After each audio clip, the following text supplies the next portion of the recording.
मौज मस्ती खेल कूद सब जरूरी है, उससे भी ज्यादा जरूरी है अपना भविष्य, और भविष्य के लिए पहले से की गई तैयारी यानी पढ़ाई। फिलहाल शुरू करते हैं। आप सभी लोगों को मेरा नमस्कार और आपका स्वागत है मेरे चैनल टॉप 5 में।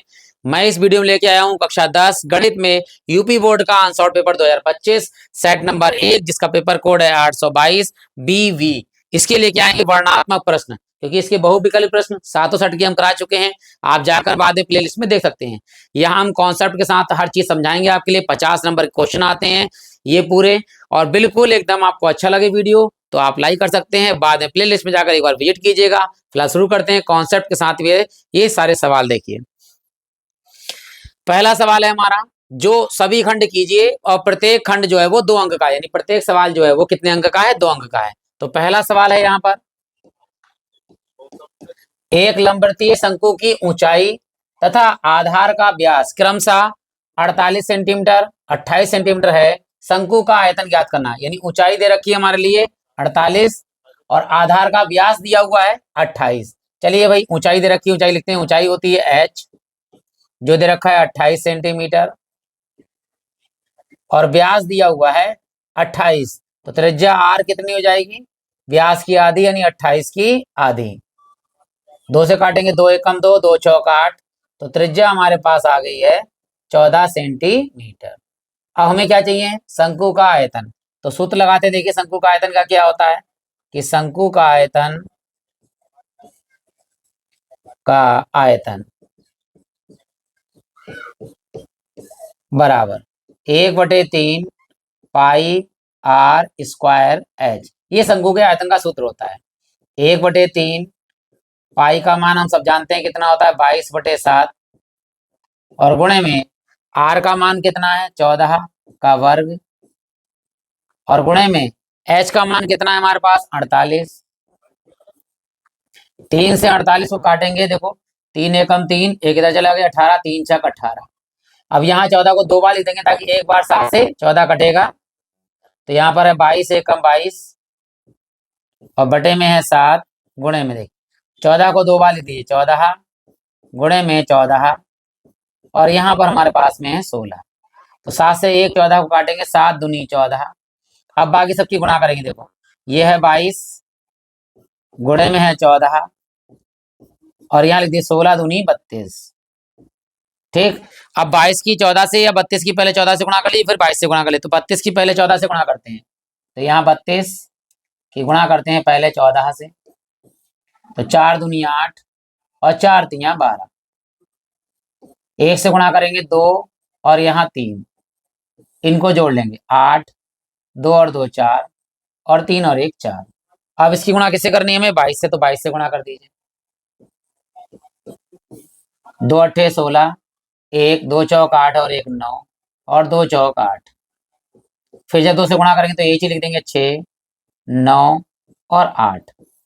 यहाँ जोड़ेंगे, देखो 6 और 9 6 15, हासिल आया 1, और यहाँ 9 और 1 10, 10 और 8 18, हासिल आया 1 और 9, कितने आ गए, 9856। ये हमारा जो है आंसर आ गया। तो यहाँ लिख सकते हैं बराबर 9856, और आयतन होता है या तो घन सेंटीमीटर लिख दीजिए या सेंटीमीटर की घात हम 3 यहाँ पर लिख सकते हैं। आप जिस चाहे जिस हिसाब से कैलकुलेशन आराम से अपने हिसाब से छोटी व बड़ी कर सकते हैं। ठीक है, आशा करते हैं कि आपको ये सवाल अच्छा लगा होगा। तो आपने लाइक कर दिया होगा, नहीं कर दिया तो आप कर सकते हैं। और बढ़ते हैं हम अगले प्रश्न की ओर। देखिए यहाँ पर ये कह रहा है कि अभाज्य गुणनखंड विधि द्वारा 96 और 404 का एचसीएफ ज्ञात करना है। तो जो कहेगा हमें वही करना है, यानी यहाँ अभाज्य गुणनखंड के द्वारा करना है तो उसके द्वारा कर सकते हैं। अगर केवल लिखा था एचसीएफ ज्ञात कीजिए तो हम भाग विधि से भी ज्ञात कर सकते थे। तो फिलहाल यहाँ अभाज्य गुणनखंड है, उसके द्वारा करते हैं मासापा। देखिए इधर हमारे पास में है 96 और इधर हमारे पास में 404, दोनों के अभाज्य गुणनखंड करते हैं। यहाँ पर 2 से काटिए, देखिए 2 चौक 8 और ये तो चले 2 अट्ठे 16, फिर 2 से 2 दूनी 4 और 2 चौक 8, फिर 2 से 2 एकम 2 और 2 दूनी 4, फिर 2 से 2 छंग 12, फिर 2 से 2 तियां 6, फिर 3 से 3 एकम 3। यहाँ देखिए 2 से पहले 2 दूनी 4, 0 का 0, 2 दूनी 4, फिर यहाँ 2 से 2 एकम 2 और 0, 2 एकम 2, और 101 तो जो है अभाज्य गुणनखंड, अभाज्य है, संख्या तो 101 एकम 101। अब 96 के गुणनखंड कितने आए अभाज्य, जो आए हमारे पास 3 बार 2 है, 4 बार, सॉरी 4 बार नहीं 5 बार, 5 बार तो 2 है, 1 2 3 4 और 5 बार 2 है, और एक बार हमारे पास 3 है। इसी प्रकार 404, 2 कितनी बार है यहाँ पर 2, और एक बार हमारे पास है 101। 101 ऊपर कहीं नहीं है, जिसका जोड़ा बन रहा है बना दीजिए। देखिए दो दोनों जगह पर है, ये वाला तो दोनों जगह पर है। HCF यानी कि मासापा 2 गुणे 2 तो हो गए 2 दूनी 4। ये हमारा इस सवाल में अभाज्य गुणनखंड द्वारा मासापा प्राप्त हो गया है। ये दो नंबर के सवाल हैं। बढ़ते हैं अगले प्रश्न की ओर। यहाँ ये कह रहा है, देखिए बिंदुओं -1, और 4, -3 को मिलाने वाले रेखाखंड को 2:3 के अनुपात में विभाजित करने वाले बिंदु के निर्देशांक ज्ञात करना है। ऐसा बिंदु जो इस दोनों बिंदुओं को 2:3 में विभाजित करता है। तो चलिए पहले हम इसमें चित्र बना लेते हैं रेखाखंड का। ये एक रेखाखंड है। यहाँ जो पहला बिंदु ए है, ये जो है -1, 7, इसे हम लिखते हैं x1 y1, और दूसरा बिंदु है ये बी, ये हमारे पास में 4, -3, ये है हमारे पास x2 y2, और यहाँ पर कोई एक बिंदु ऐसा है जो P है, जो इस रेखा को 2:3 में विभाजित करता है। यानी 2 इधर लिख दीजिए और 3 इधर लिख दीजिए, और ये P बिंदु ही हमें ज्ञात करना है। इसे मान लिया कैपिटल X और कैपिटल Y। कुछ किताबों में M और N लिखते हैं अनुपात के लिए, हम लिखेंगे यहाँ पर M1 और M2। कुछ किताबों में M1 M2, कुछ किताबों में M और N लिखे मिलता है। कोई बात नहीं, अंतः विभाजित कर रहा है तो अंतः विभाजित का सूत्र लगाएंगे। देखिए हम अंतः विभाजित क्या होते हैं। कैपिटल X बराबर होता है MX प्लस MX, और बटे में यहाँ पर M प्लस M। यहाँ 12 यानी 1 2 12, 21 और 12, सूत्र हमारा तैयार। इसी प्रकार यहाँ आएंगे, कैपिटल Y बराबर होगा हमारे पास MY प्लस में MY और बटे में M प्लस M। 12 21 और 12, इस तरह से हमारा जो है सूत्र आराम से हो जाएगा। आप जिस विधि से करते हो आप उस विधि से भी कर सकते हैं। चलिए मान लगाते हैं। देखिए कैपिटल X बराबर M1 का मान 2 है, और X2 का मान देखिए यहाँ कितना है 4, प्लस M2 का मान कितना है 3, X1 का मान कितना है -1, और नीचे हमारे पास M1 प्लस M2 यानी 2 प्लस 3। कैपिटल X बराबर 4 दूनी 8 प्लस माइनस माइनस 3 एकम 3, बटे में 2 और 3 5। कैपिटल X बराबर 8 में से 3 गया तो 5, और बटे में 5। 5 से 5 काट देंगे तो कितना आया, कैपिटल X का मान आया 1 हमारे पास। यहाँ देखिए लगाते हैं मान, कैपिटल Y बराबर M1 का मान 2 और Y2 का मान -3, प्लस M2 का मान 3 और Y1 का मान 7, बटे में M1 प्लस M2 यानी 2 प्लस 3। कैपिटल Y बराबर माइनस के 3 दूनी 6 और प्लस के 7 तियां 21, बटे में 3 और 2 कितने हो गए 5। कैपिटल Y बराबर 21 में से 6 गया तो कितने बचेंगे हमारे पास 15, बटे में 5। तो 5 से काटेंगे 5 तियां 15, और Y का मान हमारे पास आया 3। अब देखिए कैपिटल S का मान 1 और Y का मान कितना, तो 3 P का मान आ गया हमारे पास, जो बिंदु था निर्देशांक। तो यहाँ लिखेंगे अतः बिंदु P जिसके निर्देशांक है हमारे पास कैपिटल X कैपिटल Y। चलिए मान लगाते हैं कैपिटल X कैपिटल Y का। कैपिटल S का मान आया 1 और कैपिटल Y का मान आया है 3।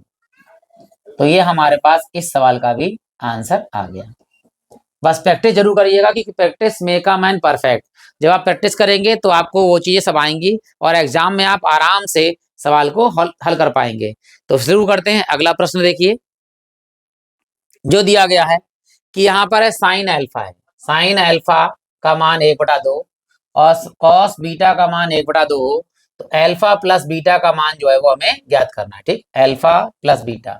चलिए यहाँ दिया है हमारे लिए साइन अल्फा बराबर 1/2, साइन अल्फा बराबर 1/2। अल्फा का मान ज्ञात करना है। साइन में 1/2 मान किसका होता है? देखिए 1/2 मान साइन में होता है 30 डिग्री का, तो साइन 30 डिग्री ये यहाँ लगाएंगे हम। देखिए साइन अल्फा बराबर इस 1/2 की जगह पे लगाएंगे साइन 30। तो तुलना जब करेंगे तो अल्फा का मान कितना दिख रहा है? 3, वो 30। तो कोणों की तुलना करने पर, कोणों की तुलना करने पर, तुलना करने पर, तो यहाँ हो गया अल्फा बराबर 30 डिग्री। अब हमें दूसरा मान दिया है कॉस बीटा का, तो यहाँ लिखेंगे कॉस बीटा, इसका भी मान 1/2 दिया है। तो कॉस में 1/2 मान किसका होता है? कॉस में 1/2 मान होता है कॉस 60 का, कॉस 60 डिग्री का। तो यहाँ पर हमारे पास में है कॉस बीटा बराबर इस 1/2 की जगह पर लगाएंगे हम कॉस 60 डिग्री। तो तुलना करेंगे, देखिए कोणों की तुलना करेंगे तो बीटा बराबर हमारे पास मिलेगा 60 डिग्री। अब जो उन्होंने कहा है वो निकाल देंगे। देखिए अकॉर्डिंग टू क्वेश्चन, क्या चीज कि अल्फा प्लस बीटा बराबर अल्फा का मान 30 डिग्री और बीटा का मान 60 डिग्री, और दोनों को जब हम जोड़ेंगे तो कितना आएगा हमारे पास में? 90 डिग्री। तो ये हमारे पास अल्फा प्लस बीटा का मान कितना आ गया है? 90 डिग्री आ गया। कॉन्सेप्ट के साथ समझाने की कोशिश कर रहे हैं आपके लिए। अच्छा लगे तो आप वीडियो लाइक कर सकते हैं और कमेंट बॉक्स में कमेंट भी कर सकते हैं। एक बार विनम्र निवेदन है कि जब ये वीडियो समाप्त हो जाए तो आप एक बार प्लेलिस्ट में विजिट कर सकते हैं, जो भी आपको अच्छा लगे तो वहां पर आप देख सकते हैं। अगर आप नए हैं तो चैनल को सब्सक्राइब कर सकते हैं ताकि और ऐसी वीडियो प्राप्त हो सकें आपके लिए। फिलहाल बढ़ते हैं अगले प्रश्न की ओर। देखिए यहाँ कह रहा है कि बिंदु P माइनस के 6, 8 की मूल बिंदु से दूरी ज्ञात कीजिए। अगर ये बहुविकल्पी प्रश्न आता तो हम क्या करते हैं? पहले 6 का वर्ग करते, 6 6 36, वर्ग चाहे माइनस का हो प्लस का हो वही रहेगा प्लस में। फिर 8 का वर्ग करते 8 2 64, दोनों जोड़ते होते 100, 100 किसका वर्ग होता है? 10 का, तो आंसर आ जाता 10। लेकिन बहुविकल्प करते हैं क्योंकि हमें कॉन्सेप्ट के साथ यहाँ करना है, पूरा वर्णात्मक प्रश्न है। तो देखिए यहाँ बिंदु दिया है P माइनस के 6, 8, तो पहले बिंदु को लिखते हैं हम x1 y1। फिर है हमारे पास क्या? मूल बिंदु, और मूल बिंदु को नोट करते हैं O से, तो यहाँ लिखेंगे O। ओरिजिन पॉइंट होता है हमारे पास 0, 0, तो ये होगा हमारे पास में x2 y2। ठीक, तो दूरी क्या होती है? बीच की दूरी का सूत्र होता है बीच की दूरी को d से नोट कर देते हैं, डिस्टेंस बराबर under root x2 minus x1 का whole square plus y2 minus y1 का होल स्क्वायर। x2 का मान है 0 माइनस x1 का मान है -6, तो माइनस माइनस प्लस 6 कर दीजिए। यहाँ प्लस y2 का मान 0 माइनस y1 का मान 8 का वर्ग। 0 ना जुड़ता है ना घटता है, जैसा होता है वैसे ही रहता है, यानी 6 में 0 जुड़ेगा तो 6 का वर्ग, और प्लस -8 में 0 जाएगा तो -8 का वर्ग, और वर्ग कभी ऋणात्मक होता नहीं है। तो 6 छंग 36 प्लस के 8 8 64, और दोनों को जोड़ेंगे 64 और 36 को तो आएगा 100, और 100 किसका वर्ग होता है? 10 का। तो यहाँ जब दूरी निकालना है तो या तो मात्रक लिख सकते हैं और मात्रक, या फिर लिख सकते हैं इकाई। इन दोनों की जगह पर मात्रक या इकाई कुछ भी आप ले सकते हैं। ठीक, ये हमारा आंसर आ गया। अब बढ़ते हैं अगले प्रश्न की ओर। देखिए यहाँ पर आ गया कि सिद्ध कीजिए कि कॉट ए माइनस के कॉस ए बटे में cot A plus cos A बराबर, हमें सिद्ध करना है कॉसिक ए -1 और कॉसिक ए +1। तो पहले हम LHS ले लेते हैं। देखिए LHS ले रहे हैं हम, यानी लेफ्ट हैंड साइड क्या है? ऊपर cot A minus cos A, और बटे हमारे पास में है कॉट ए और प्लस में कॉस ए। कॉस ए को कुछ नहीं करना है, केवल कॉट ए को तोड़ना है ऊपर नीचे। तो हम जानते हैं कॉट ए बराबर होता है कॉस ए बटे साइन ए, और इस कॉस ए को, यानी कॉस ए लिखा हुआ है, अगर इसके नीचे कुछ नहीं, उसके नीचे क्या होता है? 1, तो कॉस ए बटे 1 लिख सकते हैं ताकि हम आराम से कामन आमन ले सकें। ठीक, तो यहाँ लिखेंगे ऊपर, देखिए कॉट ए को लिखेंगे कॉस ए और बटे में साइन ए, और यहाँ माइनस में है कॉस ए और बटे में ए। यहाँ पर है कॉस ए और बटे में sign A plus cos A, और जिसके नीचे कुछ नहीं उसके नीचे ए। ऊपर से देखिए यहाँ पर ये कॉस ए है, ऊपर कॉस ए है, कॉमन आ जाएगा, नीचे साइन है, एक बटा साइन है, एक बटा एक लिख दी जाएगी। यहाँ ऊपर से कॉस ए कॉमन लेंगे, एक बटेगा एक बटे साइन है प्लस एक बटे एक। तो चलिए यहाँ लिखते हैं, ऊपर से कॉस ए कॉमन लीजिए, तो क्या बचा हमारे पास, देखिए ऊपर कॉस निकले एक बटे साइन है, यहाँ माइनस के एक बटे एक, नीचे आएंगे देखिए कॉस ए कॉमन लेंगे हम यहाँ पर, इनटू में ऊपर एक बचेगा, नीचे हमारे पास में है साइन है,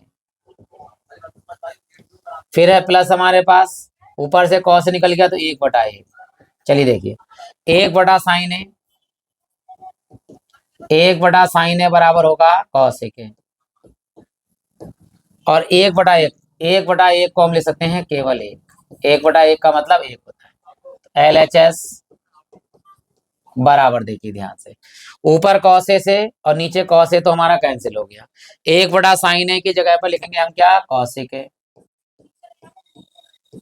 और माइनस में एक बटा एक का मतलब एक, नीचे आएंगे एक बटा साइन है यानी कि कॉस ए के, और प्लस प्लस एक बटा एक का मतलब एक, और यही हमारा क्या है, RHS यानी राइट हैंड यही आया हमारा, देखिए कौशिके माइनस एक और बटे में कौशिके प्लस एक। आशा करता हूं कि आपको अच्छा लगा होगा। अगर मतलब वीडियो जो है वो स्लो लग रहा हो, आपके लिए स्पीड कम लग रही हो, तो सेटिंग में जाकर आप स्पीड डबल एक्स कर सकते हैं ताकि दोगुनी स्पीड हो जाएगी। अगर आपको तेज लग रही है तो आप धीरे भी कर सकते हैं। बढ़ते हैं देखिए अगले प्रश्न की ओर, जो इस प्रकार है।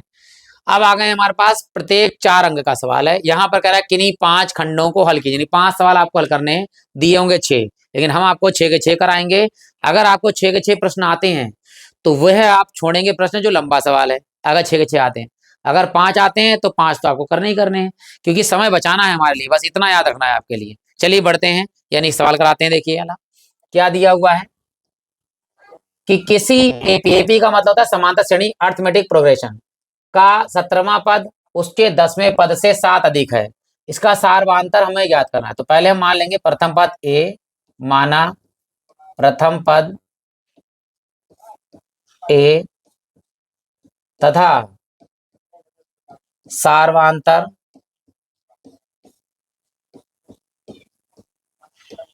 डी है। अब जो कहा है अकॉर्डिंग टू क्वेश्चन वो लिख देंगे, आप प्रश्न अनुसार लिख सकते हैं आप हिंदी में। ठीक, क्या कहा है इसने, 17वां पद, 17वां पद, 17वां पद को हम लिखते हैं A17 बराबर क्या कह रहा है, 10वें पद से 10वां पद, 10वां पद A10 से 7 अधिक, अधिक का मतलब होता है प्लस, से 7 अधिक, 7 प्लस कर दीजिए, कम होता है तो माइनस कर देते हैं। अब देखिए A17 का मान क्या होता है, A17 का मान होता है A प्लस 17 में से एक कम कर दो 16D, एक डी कम होता है। यहाँ 10वें पद में क्या होगा, A प्लस एक डी कम कर दिए, 10 है तो कितना हो जाएगा 9D, और प्लस में हमारे पास कितने हैं 7, ये भी प्लस का ये भी प्लस का, इधर आके आके माइनस हो जाएगा, तो ए से तो हमारा काट दीजिए, ये 9D प्लस के इधर आगे काय के हो जाएंगे माइनस के, तो 16D और माइनस के 9D, और बराबर में हमारे पास कितना है 7, तो 16D में से 9D जाएंगे तो कितने D बचेंगे 7D, बराबर में 7, यहाँ 7 से 7 बटे में ले जाके काट दी, ऐसे काट दी 7 से, तो D बराबर हमारे पास कितना आ गया 1, और ये हमने माना था सारवांतर D बराबर आया हमारे पास 1। जरूरी ये 4 नंबर का प्रश्न है, आपको लग रहा होगा सर इतना छोटा हो गया, ये नहीं है, कभी प्रश्न 2 नंबर में बड़ा हो जाता है, कभी 4 नंबर में छोटा प्रश्न देते, कभी 4 नंबर हो सकता है बड़ा प्रश्न दे, वो एवरेज देते हैं ताकि बच्चा जो है वो 3.25 घंटे में अपना पूरा पेपर सॉल्व कर ले। ठीक है, बढ़ते हैं अगले प्रश्न की ओर। देखिए यहाँ कह रहा है समीकरण √2x² प्लस के 7x प्लस के 5 √2 बराबर 0 के मूल ज्ञात करने हैं। देखो सबसे पहले तो गुणनखंड विधि होती है आपके लिए, एक होती है सीधाचार विधि आपके लिए, तो दोनों से निकाल सकते हैं, लेकिन गुणनखंड से निकल रहा है तो गुणनखंड से निकाल दीजिए, नहीं आ रहा है तो आप सीधाचार से भी निकाल सकते हैं मूल। तो हम इसे करते हैं गुणनखंड विधि से हल। यहाँ है √2x² प्लस में 7x प्लस के 5 √2 बराबर 0। तो पहले इसकी गुणा जो है वो x² के साथ जो भी होता है उसके साथ गुणा करेंगे, यानी 5 √2 की गुणा करेंगे √2 से, तो यहाँ 5 गुणे में √2 की गुणा √2 से, अगर 2 अंडर रूट लिखे हुए हैं इस तरह से, √2 सेम सेम, तो क्या होता है √2 का होल स्क्वायर हो जाएगा, और होल स्क्वायर से जो है वो अंडर रूट हट जाता है, नहीं 2 लिखते हैं। ठीक, तो यहाँ पर हो गया हमारे पास √2 2, 5 दूनी 10, लाना कितना है देखिए 7, तो अगर 5 को 2 में जोड़ दें, 5 + 2 कितना हो गया 7, गुणे में 10 आ रहा है, जोड़ने पे 7 आ रहा है, तो 7 ही चाहिए था हमारे लिए। √2x² प्लस इस 7 की जगह पे लिखेंगे 5 + 2, और यहाँ है x प्लस 5 √2 बराबर 0, यहाँ लिखेंगे √2x² प्लस के 5x प्लस के 2x और प्लस के 5 √2 बराबर 0।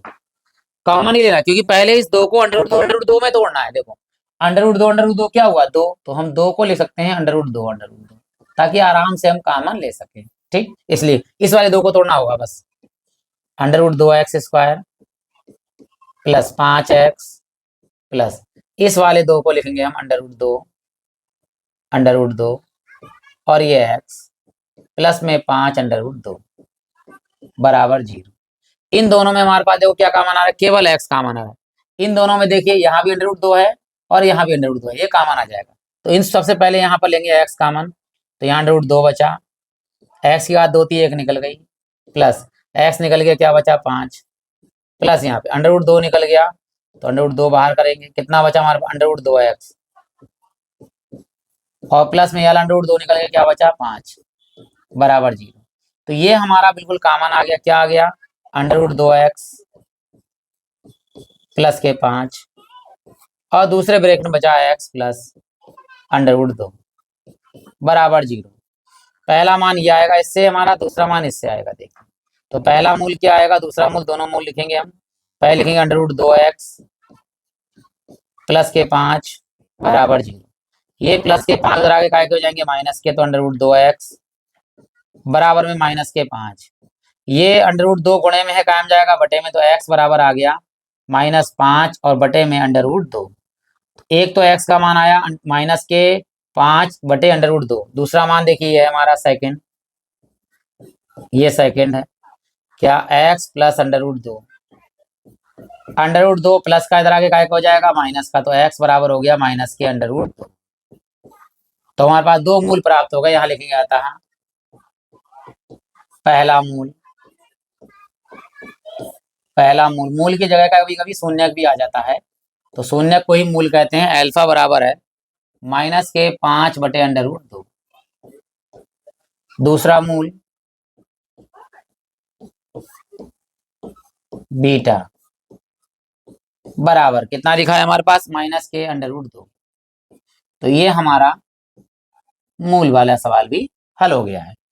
ठीक है, अगर कोई कमी दिखे तो आप कमेंट बॉक्स में कमी लिख सकते हैं, अच्छा लगे तो वीडियो में लाइक भी कर सकते हैं और साथ में कमेंट बॉक्स में कमेंट भी कर सकते हैं। ठीक, बढ़ते हैं अगले प्रश्न की ओर, जो इस प्रकार है। देखो ये आ गया ज्योमेट्री पर आधारित, यानी त्रिभुज की प्रमेय पे आधारित है। ठीक, 2 सवाल है, एक ये वाला भी है, एक इससे अगला वाला भी ज्योमेट्री पर ही आधारित है। अनसॉर्ट पेपर में कह रहा है एक त्रिभुज ABC की भुजाएं BC पर D एक बिंदु इस प्रकार है कि कोण दिए हैं, ये दोनों आपस में बराबर है। कौन कौन से, ADC कोण और कोण BAC बराबर है, तो सिद्ध ये करवाना। तो पहले चित्र बना लेते हैं। देखिए ये हमारे पास A, ये B और ये C। इस BC पर एक बिंदु यहाँ पर है D हमारा। ठीक, A को इससे D से जब मिलाएंगे तो कौन कौन से कोण बराबर दिख रहे हैं। अब चित्र मतलब कलर चेंज कर देते ताकि आपको बिल्कुल पता लग जाए कौन से कोण किसके बराबर है। देखो पहला काम ADC, यानी ये वाला 1 नंबर वाला जो कोण है दिख रहा है ADC, ये छोटे त्रिभुज में, BAC बड़े त्रिभुज में BAC यानी इसके बराबर है। देखो छोटे त्रिभुज का 1 नंबर कोण बड़े त्रिभुज के 1 नंबर के बराबर, यानी इसके बराबर हो गया। ठीक, ये काम है पहला। दूसरा काम जो है, ये बड़े त्रिभुज में कोण C ये वाला और छोटे त्रिभुज में कोण C, ये हमारा उभयनिष्ठ है। ये दूसरा काम हो गया। ठीक, अब ये जो बड़ा त्रिभुज है और ये छोटा त्रिभुज है, देखो ये वाला कोण बड़े त्रिभुज का B वाला कोण, तीसरे नंबर पर लिखे 3 लगा दीजिए लाइन है, और ये छोटे त्रिभुज का 3 नंबर वाला कोण 1 2 3, ये बराबर। ध्यान दीजिएगा बड़े त्रिभुज वो सॉरी बड़े त्रिभुज का ये वाला कोण छोटे त्रिभुज के इस कोण के बराबर है, और ये वाला कोण तो बड़े त्रिभुज और छोटे त्रिभुज दोनों में बराबर है। छोटे त्रिभुज का ये वाला कोण बड़े त्रिभुज के इस कोण के बराबर है। ये याद रखना है हमारे लिए, क्योंकि समरूप त्रिभुज में कोणों का बड़ा खेल होता है। तो जो सिद्ध करवा रहा है पहले वो लिखते हैं, देखिए सिद्ध करना है, सिद्ध करना है कौन सा, देखिए सी ए का होल स्क्वायर बराबर सी बी गुणे में सी डी, ये हमें सिद्ध करना है। दिया क्या है, दिया है त्रिभुज ए बी सी में, त्रिभुज ए बी सी में, ठीक है, बीसी पर तो डी एक बिंदु है वो तो लिख दिया, कोण ये दिया हुआ है मान लिया, कोण ए डी सी ये बराबर है किसके, कोण बी ए सी के, बी ए सी के। इससे समीकरण को तो एक मान लीजिए। अब हम उपपत्ति करनी है वो देख लेते हैं, उपपत्ति, उपपत्ति देखिए कौन कौन से त्रिभुज लेना है, कोण बराबर है, ध्यान दीजिएगा यहाँ पर, ठीक। अगर हम छोटा त्रिभुज लें तो डी सी ए यानी 1 number 2 number 3 number D A C, छोटा वाला त्रिभुज डी ए सी, ठीक है, सॉरी डी सी ए तो हमने डी ए सी लिख दिया, कोई दिक्कत नहीं, तो 3 ने डी ए सी ले लिया है, कोई दिक्कत नहीं। तथा हमने त्रिभुज लिया छोटे त्रिभुज डी ए सी यानी 1 से 3 और 3 से 2 पर पहुंचे। अब यहाँ पर आ जाइए 1 से 3 यानी ए बी और सी, त्रिभुज ले लिया हमने यहाँ पर, त्रिभुज ए बी सी। अब ध्यान दीजिए कौन सा कोण किसके बराबर है, यही मिल जाएगा, ठीक है। मैं इस वाला डी छोटे त्रिभुज का डी बड़े त्रिभुज के ए के बराबर है, हाँ है। छोटे त्रिभुज का ए, छोटे त्रिभुज का ए वाला 3 वाला, और बड़े त्रिभुज के बी के बराबर है, बिल्कुल सही, 3 3 बराबर है। और सी कोण इधर सी कोण इधर, दोनों बेनिष्ठ हैं, बराबर हैं। चलो अब लिखते हैं, देखिए पहला जो इन्होंने दे रखा वो लिखिए, समीकरण 1 से क्या है, ए डी सी बराबर कोण बी ए सी, समीकरण 1 से, समीकरण 1 से। अब देखिए आगे कोण सी वाला दोनों में उभयनिष्ठ है, कोण सी बराबर कोण सी उभयनिष्ठ, जिसे हम अंग्रेजी में कॉमन बोलते हैं, उभयनिष्ठ। आप ध्यान दीजिए, वैसे तो दो कोण अगर बराबर हो तो त्रिभुज समरूप हो ही जाता है। क्यों हो जाता है, इसका कारण है कि जब किन्हीं दो त्रिभुजों के दो कोण बराबर हैं, मान लीजिए एक 30 डिग्री का कोण है, दूसरा 60 डिग्री का कोण है, तो तीसरा कोण अपने आप कितना होगा, 90 डिग्री होगा। क्यों, क्योंकि त्रिभुज के तीनों कोणों का योगफल 180 डिग्री होता है। इसलिए अगर दो कोण बराबर हैं तब भी त्रिभुज जो है वो समरूप कहलाएगा। क्यों कहलाता है अभी बता देते हैं, देखो अतः त्रिभुज डी ए सी बराबर त्रिभुज ए बी सी समरूप होगा किस नियम से, देखिए एंगल एंगल एंगल एंगल समरूप त्रिभुज के नियम से, के नियम से, ठीक है। दो कोण अगर बराबर हो तब भी त्रिभुज समरूप होता है, और दो कोण बराबर है तीसरा अपने आप ही बराबर हो जाता है, इसलिए दो ही कोण वाला लिख देते हैं यहाँ पर। आप समरूप त्रिभुज की प्रमेय लगती है, देखिए क्या लिखेगी, समरूप त्रिभुज की प्रमेय से, प्रमेय से। जब समरूप त्रिभुज की प्रमेय लगती है तो ध्यान दीजिए, जब तीनों कोण बराबर हो जाएं, और या उनका याद रखना है कि उनकी भुजाओं के अनुपात आपस में कैसे होते हैं, बराबर। तो हम समरूप त्रिभुज से कोण तो बराबर कर लिए हैं, अब भुजाओं का अनुपात बराबर करना है। देखो तो पहले हमें जो चाहिए वो लिख दो, यहाँ पर क्या चाहिए, सी ए, तो ये है हमारा सी ए छोटे त्रिभुज का। देखिए सी ए छोटे त्रिभुज से, छोटे त्रिभुज में सी ए क्या है, 2 से 3 पर गया है, छोटे त्रिभुज में 2 से 3 की ओर, 2 से 3 की ओर सी ए गया है। अब बड़े त्रिभुज में 2 से 3 की ओर, देखो 2 ये है और 3 ये है, तो सी बी क्या आएगा, सी बी। क्लियर हो गया यहाँ पर। आप छोटे त्रिभुज में देना क्या है, सी डी, छोटे त्रिभुज में हमें चाहिए सी डी, देखो चाहिए इधर, तो छोटे त्रिभुज का सी डी। अब बड़े त्रिभुज देखो, छोटे त्रिभुज में 2 से गया है 1, 2 से गया है 1, ध्यान दीजिएगा। अब बड़े त्रिभुज में 2 से 3, 2 से 1 सॉरी 2 से 1, 2 से 1 क्या है, ये है सी ए। बड़े त्रिभुज में 2 से 1 है सी ए, तो बटे में आएगा सी ए।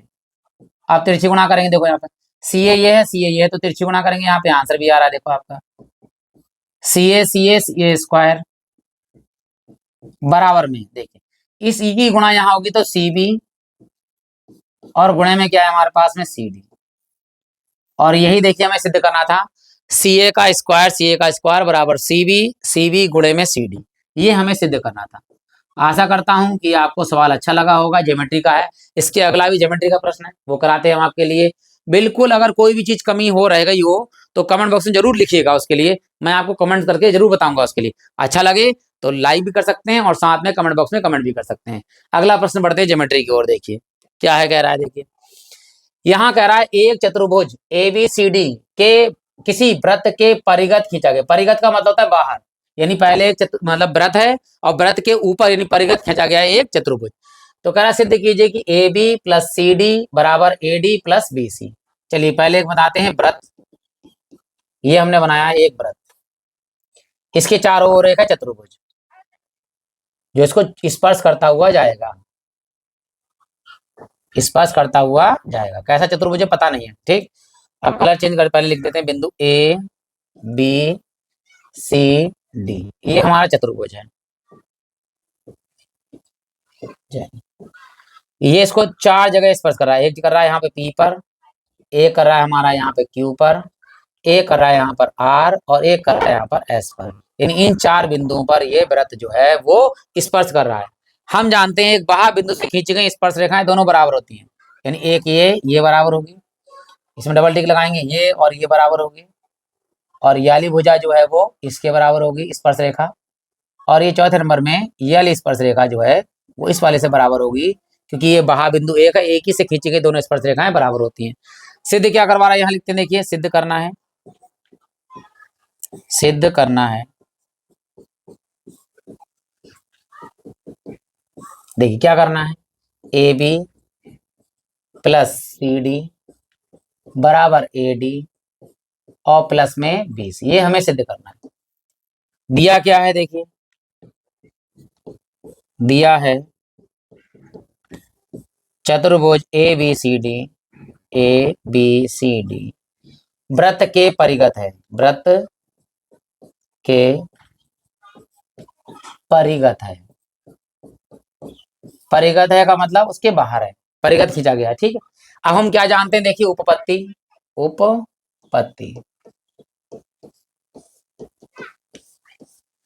कि वृत्त के बाहर, वृत्त के बाहर किसी बिंदु से, किसी बिंदु से खींची गई, खींची गई दोनों स्पर्श रेखाएं, दोनों स्पर्श रेखाएं बराबर होती हैं, बराबर होती हैं, ठीक। अब लेकिन याद रखना कि कौन कौन सी चीजें किसके बराबर होंगी। देखो AB और CD इधर है, AB और CD इधर है, मतलब AB यानी इधर वाला मान, देखो AB का ये वाला मान AP और BP इस तरफ रखने हैं, और यहाँ देखो CR और DR इधर रखने हैं। क्यों, क्योंकि ये दोनों आमने सामने भुजाएं इधर है और इधर वाली भुजा, इधर वाली भुजा जो है उस तरफ है। तो बहुत ध्यान से हमें देखो लिखना है, बताते हैं हम आपके लिए। सबसे पहले देखो AP यानी स्पर्श रेखाएं बराबर, तो AP बराबर, AP भुजा किसके बराबर होगी स्पर्श रेखा, AS के, तो AS इधर आएगा। समीकरण नंबर 1 ये था, लिखेंगे AP के लिए। BP देखो BP इधर और BQ उस तरफ, तो BP इधर आएगा, BP प्लस बराबर में, वो सॉरी बराबर में आएगा BQ, समीकरण नंबर 2। अब इधर आइए, देखिए अगले पर CR इस तरफ लिखेंगे, CR और उधर लिखेंगे CQ, CR इधर बराबर में CQ, समीकरण नंबर 3। इधर आइए देखो DR इस तरफ लिखेंगे, DR बराबर DS, तो DR बराबर में DS। ये समीकरण नंबर कितनी होगी, 4। चारों को जोड़ देंगे, यहाँ पे लिखेंगे समीकरण 1 2 3 व 4 को जोड़ने पर। चलिए जोड़ते हैं, क्या लिखते हैं इधर वाला, देखो AP plus BP plus CR plus DR बराबर में जोड़ी, देखिए इधर आएगा AS plus BQ plus CQ और प्लस में यहाँ पर है DS। आप ध्यान दीजिए, कलर चेंज करते हैं और फिर आपको बताते हैं पूरा पूरा। देखिए यहाँ ये है एपी प्लस बीपी, इसको देखिए क्या लिखते हैं, ये है एपी प्लस बीपी, अगर इन दोनों को जोड़ें तो क्या हो जाएगा एबी, एपी प्लस बीपी बराबर एबी, तो इसकी जगह पर आ गया हमारे पास एबी प्लस, आगे आइए यहाँ पर C R plus D R, इस पर आ जाइए, C R plus D R, C R plus D R को जोड़ेंगे तो क्या आएगा सी डी, तो यहाँ लिख देंगे हम सी डी। अब बराबर में हमें क्या चाहिए, देखो हमें चाहिए यहाँ पर ए S plus D S, A S के साथ में डी एस चाहिए, तो ए एस तो ये है हमारे पास एक नंबर पे, और डी एस हमारे पास ये है 2 नंबर पे, इसे लिखेंगे ठीक। अब इधर आ जाते हैं, देखो C Q plus C Q, ओ B Q plus C Q, तो बी क्यू तीसरे नंबर पे और सी क्यू चौथे नंबर पे लिखते हैं। देखो सबसे पहले आएगा ए एस प्लस में डी एस, फिर तीसरे नंबर का बी क्यू, फिर प्लस में आएगा हमारे पास में सी क्यू। चलिए फिर लिखते हैं, देखो हम बनाते हैं यहाँ पर और हमारा आंसर आ जाएगा। ये तो यहाँ पर रहता है A B plus C D बराबर, देखो A S plus D S, A S plus D S बराबर हो गया ए डी, इनकी जगह पर आ जाएगा ए डी, ये वाला मान आ गया, प्लस देखो यहाँ पर B Q plus C Q, B Q plus C Q बराबर में हो गया बी सी, इसकी जगह पर हम लिखेंगे बी सी। आशा करते हैं कि आपको ये भी अच्छा लगा होगा ज्योमेट्री का, दोनों प्रश्न हो गए ज्योमेट्री के। अब आगे बढ़ेंगे और देखिए यही हमारा प्रूफ लिख सकते हैं, इति सिद्धम A B plus C D बराबर A D plus B D, ये आंसर हो गया है। दोनों ज्योमेट्री के प्रश्न बहुत बढ़िया थे, 4-4 नंबर के प्रश्न थे। आशा करता हूं कि अच्छा लगा होगा आपके लिए, तो लाइक कर दिया होगा, नहीं किया है तो प्लीज लाइक कर दीजिए, हमें अच्छा लगेगा, हम ऐसी और वीडियो बनाते रहेंगे। बढ़ते हैं अगले प्रश्न की ओर, देखिए ये आया हमारे पास में माध्यक के प्रश्न, माध्यक की जगह पर माध्यिका भी, माध्यक हमें दिया हुआ है देखिए 28.5, तो x और के y के मान आपको ज्ञात करने, जहां पर n का मान जो है वो दे रखा है कितना 60 दे रखा है, ये भी याद रखना है। इस x और y का मान ज्ञात करना है। जब माध्यक या माध्यिका निकालनी होती है तो एक सारणी और बनती है जिसे हम बनाते हैं संचयी बारंबार था, ठीक है, बाकी दो तो यही रहेंगी। चलिए बनाते हैं पूरा कॉन्सेप्ट के साथ में।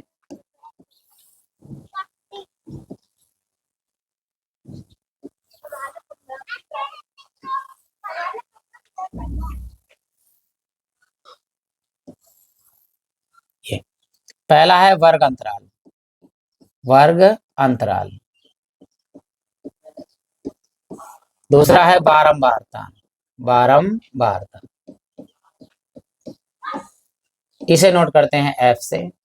फिर आती है संचयी बारंबारता, संचयी बारंबारता, इसको हम CF से नोट कर लेते हैं, ठीक। क्या होता है कितने 1 2 3 4 5 6, 6 लाइनें खींची वाली, 1 2 3 4 5 6, और एक बड़ा हमें अपने बनाना है क्योंकि हमें जोड़ना भी है, बाकी सब चीज निकालनी। देखो यहाँ है 0 से 10, 10 से 20, 20 से 30, 30 से 40, 40 से 50, और 50 से लास्ट में है 60, और यहाँ लिखेंगे हम योगफल, योगफल। नीचे देखिए बारंबारता मान 5, x अलग करिए 20, फिर यहाँ 15, y यहाँ करेंगे, इसके बाद में है यहाँ पे 5, एक तो हम अपना जोड़ेंगे या निकालेंगे, स्मॉल एन दिया तो स्मॉल एन लिख दीजिए, मैंने कैपिटल एफ किया, एफ लिख सकते हैं हम, एफ भी लिख सकते हैं, सिग्मा एफ भी लिख सकते हैं, एन लिखा हुआ है, एक्स प्लस वाई, ये तो अलग लिखेंगे एक्स प्लस वाई, और प्लस बाकी जोड़ते हैं। देखिए 5 और 20 कितने हो गए 25, 25 और 15 कितने हो 40, 40 और 5 कितने हो गए 45, ये तो हमने अपना निकाला है। एक इन्होंने दिया है अपनी तरफ से गिवन, गिवन लिख दीजिए या दिया है लिख सकते हैं। एन का मान एक इन्होंने दिया है, कितना दिया है इन्होंने, हमने ले लिया एन का मान 60, भाई इन्होंने जो दिए हैं 60 मान और हमने जो निकाले हैं 60 मान, दोनों बराबर होंगे, तो पहले तो हम एक काम करेंगे, एन बराबर एन बटे 2 निकाल देते हैं, एन का मान 60 बटे में 2, तो ये 60 जब काटेंगे तो 30 आ जाएगा, ये तो 30 से, ध्यान दीजिएगा 30 या 30 से बड़ा मान, बड़ा मान कहाँ देखना है, CF में देखना है, CF में हमें देखना होता है, ठीक, ये तो बात की चीज है। अब ये दोनों मान बराबर दिए हैं तो इससे लिखेंगे, देखो हम n बराबर n, भाई n का मान n के बराबर होगा, जो हमने निकाला है वो यहाँ लिखेंगे, पहले देखिए क्या लिखेंगे, x प्लस वाई प्लस 45 और बराबर में n का मान कितना है 60। ये 45 प्लस में उधर आगे काय के हो जाएंगे माइनस के, तो x प्लस वाई बराबर 60 माइनस 45 x प्लस वाई, और 60 में से 45 घटेंगे तो कितना आएगा 15। यानी x प्लस वाई का मान जो है वो कितना है 15 है। अगर हम आधा भी ले इसका 15 का, तो यानी 7.5 x का मान या y का मान 7.5 हो सकता है, या 7 1 का मान 7 1 का मान 8 हो सकता है। यानी लगभग मान के चले कि 1 का मान 7 हो सकता है। क्यों इसके लिए कह रहे हैं हम, क्योंकि अभी जब हम संचयी बारंबारता निकालेंगे तो कंफ्यूजन हो जाता है कि कौन सा मान लें, तो उसके लिए मैंने बता दिया कि x या y का मान मिनिमम 7 ले सकते हैं। चलिए फिलहाल शुरू करते हैं। संचयी बारंबारता में पहला मान x से लिखा जाएगा ऐसी 5, ये मान अगले वाले में जुड़ेगा नहीं x प्लस 5, ये x प्लस 5 आया, ये 20 में जुड़ेगा तो कितना हो जाएगा x प्लस 5 20 कितने हो जाएंगे 25, ये 25 x प्लस 25 इसमें जुड़ेंगे तो x प्लस 25 और 15 कितने होते हैं 40, ये y में जुड़ेंगे तो x प्लस वाई और प्लस में 40 और 40 तो ही, अब 40 में 5 जोड़िए x प्लस वाई प्लस 40 और 5 कितने हो गए 45 हो गए। ठीक, अब कलर चेंज करके पूरा बताते हैं। देखिए यहाँ पर अब यहाँ दिख रहा है 30 से बड़ा मान। अब बच्चे क्या करेंगे, 30 से बड़ा मान बोले 25 है तो 40 बोले 40 लगा के चले आएंगे, लेकिन 40 में क्या जुड़ रहा है x और 7 जोड़ेंगे तो 47 हो जाएगा।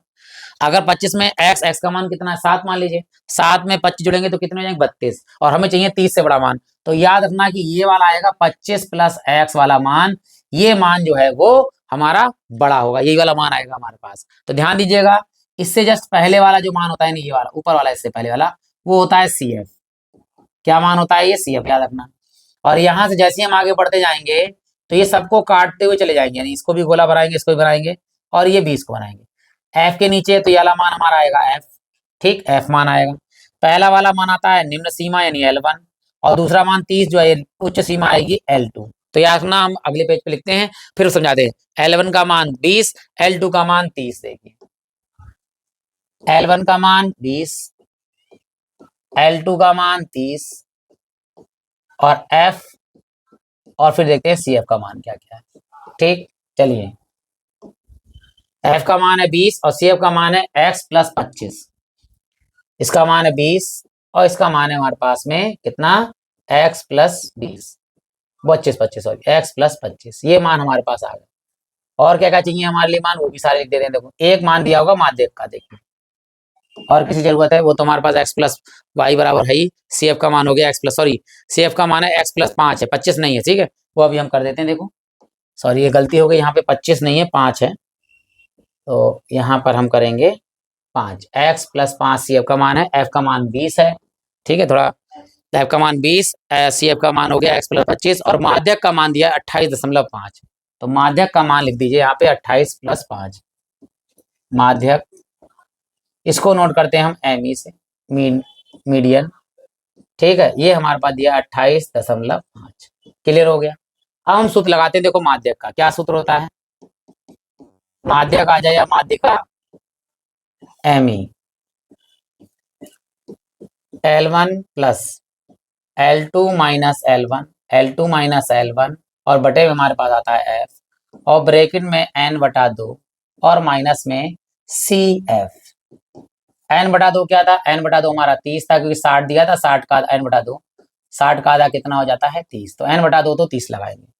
चलिए मान लगाते हैं। ME का मान हमें दिया हुआ है, कितना है ME का मान है हमारे पास में 28.5 बराबर L1 का मान 20 प्लस में L2 का मान 30 माइनस L1 का मान 20 बटे में F का मान 20 n/2 का मान 30 और माइनस में CF का मान कितना है x प्लस 5 ब्रैकेट बंद। ये 20 प्लस का इधर ले आइए, काय का हो जाएगा माइनस का, तो 28.5 में से 20 घटाएंगे बराबर 30 में से 20 गया 10 और बटे में हमारे पास है 20। अंदर देखिए ब्रैकेट खोलेंगे, 30 निशान चेंज हो गया, माइनस का x और माइनस के 5, यहाँ देखिए 0 से 0 काट दीजिए और यहाँ 28.5 में से 20 जाएगा तो 8.5 बराबर 1/2, ये बटे में 2 है, इधर आके गुणे में हो जाएंगे। देखिए ब्रैकेट में 30 में से 5 जाएंगे तो कितना बचेंगे 25 और यहाँ माइनस में x, ये 2 की गुणा करेंगे, देखो 8.5 से 2 की गुणा करेंगे बराबर में कितना है 25 माइनस x, 25 माइनस एक्स। देखिए 8.5 की गुणा जब 2 से होगी तो कितने हो जाएंगे, 8.5 दूनी होते हैं 17 बराबर में 25 माइनस के एक्स। ये माइनस एक्स इधर आके प्लस में हो जाएगा और 17 इधर प्लस में आके काय को जाएंगे माइनस के। तो 25 ओ सॉरी ये एक्स आएंगे माइनस के प्लस हो जाएंगे एक्स बराबर में कितना है हमारे पास 25 और ये 17 प्लस में है काय में चला जाएगा माइनस में चला जाएगा। तो एक्स का मान देखिए कितने आ गए हमारे पास, 25 में 17 जाएंगे तो कितने बचेंगे हमारे पास 8। ठीक, अब जो मान लगाना है हमें समीकरण 1 में देखिए, तो समीकरण 1 दिया था, समीकरण 1 से वहां था हमारे पास x प्लस वाई बराबर 15 डिग्री, वो 15 सॉरी, तो x का मान लगा दीजिए यहाँ पर कितना है 8 और प्लस में y बराबर 15। ये 8 प्लस में उधर आगे काय हो जाएंगे माइनस के, तो y बराबर हो गया 15 माइनस 8। जब 15 में से 8 जाएगा तो कितना बचेगा हमारे पास में 7। तो x का मान हमारे पास आ गया कितना 8 और y का मान हमारे पास कितना आ गया 7। कि आशा करता हूं कि बिल्कुल कॉन्सेप्ट क्लियर हुआ होगा, कहीं पर कमी रह गई हो तो आप कमेंट बॉक्स में कमी भी वो लिख सकते हैं। ठीक है, अब बढ़ते हैं देखिए हम अगले प्रश्न की ओर जो इस प्रकार है। यहां कह रहा है सॉरी ठीक, कह रहा है किसी कारण 12 खराब पेन, तो पहले लिखते हैं खराब पेन, खराब पेन बराबर है हमारे पास 12, 32 अच्छे पेनों मिल जाते हैं। अच्छे पेन कितने हैं 32 अच्छे पेन,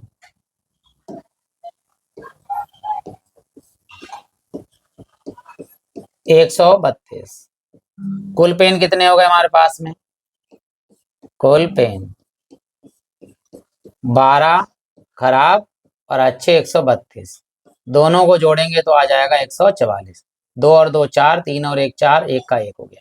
आगे क्या कह रहा है, केवल देखकर यह नहीं बताया जा सकता कि कोई पेन खराब है या अच्छा है, ये बता नहीं सकता। इस मिश्रण में से एक पेन यादराच्छा निकाला जाता है, एक पेन अचानक रैंडम भी निकाला जाता है। निकाले गए पेन के अच्छे होने की प्रायिकता निकलवा रहा है, कैसा पेन होना चाहिए अच्छा, तो अच्छा पेन होने की प्रायिकता, अच्छा पेन होने की प्रायिकता, प्रायिकता पीई बराबर, अच्छा पेन होने की प्रायिकता है तो ऊपर आएंगे अच्छे पेन और नीचे आएगा कुल पेन पीई। अच्छे पेन कितने हमारे पास देखिए, अच्छे पेन हमारे पास है 132, कुल पेन कितने हमारे पास में 144। वैसे तो 12 से कट रहा है, 12 से काट दिए देखिए पूरा पूरा, 12 एक कम 12, एक इधर चले गए 12, 12 एक कम 12, फिर यहाँ आएंगे 12 का वर्ग होता है 144, तो हमारा आंसर कितना आ गया, हमारा प्रायिकता आ गई 1 11/12। ये हमारा इस सवाल का आंसर हो गया। तो ये मत सोचिएगा कि अरे 4 नंबर में इतना सरल सवाल आ गया है, इतना छोटा सा है, बस कॉन्सेप्ट आपको आना चाहिए, कोई सवाल बड़ा कोई सवाल छोटा आ जाता है। बढ़ते हैं अगले प्रश्न की ओर, देखिए क्या कह रहा है, देखिए ये आ गए 6 नंबर के प्रश्न आ गए, इनमें से या तो ये वाला करना है या तो ये वाला करना है, दोनों में से कोई भी कर सकते हैं, लेकिन हम आपको दोनों ही कराएंगे। ठीक है, अथवा वाले भी आपको इन दोनों में अगर दोनों आते हैं तो वो सवाल कीजिए जिसमें समय कम लगे। ठीक है, और अगर आपको एक ही आता है कोई सा तो उससे करना ही करना है आपके लिए। तो पहले हम कराते हैं, देखो ये वाला भिन्न वाला सवाल है। ठीक, तो ये क्या दिया है देखिए, यहाँ थोड़ी टाइपिंग में स्प्रेड हो गई तो मैंने उसे करेक्शन कर लिया यहीं पे, देखिए तो मानेंगे माना अंश बराबर x और हर बराबर y, तो भिन्न क्या होगी देखिए, भिन्न होती है अंश बटे हर,